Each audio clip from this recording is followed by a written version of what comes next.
বিষ্ণু ইসা ইসলাম হুনাইনের যুদ্ধ শেষে ফিরতেছেন, পথিমধ্যে বেলাল রাদিয়াল্লাহু তাআলা আনহু আজান দিচ্ছেন। তো পাশে ছিল মুশরিকদের একটা পল্লী, কিছু মুশরিক তরুণ তারা আজানকে ব্যঙ্গ করতেছে। মনে কষ্ট পাওয়ার মতো ব্যাপার না? কিন্তু বিশ্বনবী ওইখানে দেখেন কি খুঁজলেন। বিশ্বনবী খেয়াল করলেন কণ্ঠটা বড় সুন্দর, দরাজ গলা। বিশ্বনবী সাহাবীদেরকে বললেন ধরো, সবগুলারে ধরে বিশ্বনবীর সামনে আনা হলো। ওরা হাঁটু গেড়ে বসলো। বিশ্বনবী বললেন তোমাদের মধ্যে কে যেন ব্যঙ্গ করে আজান দিচ্ছিল, তার গলাটা বড় উঁচু।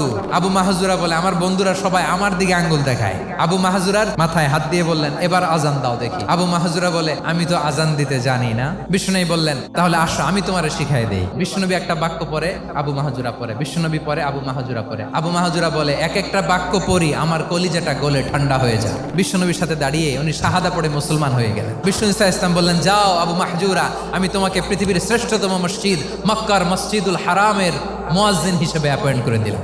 দেখছেন কিভাবে ট্যালেন্ট হান্টিং করতে হয়।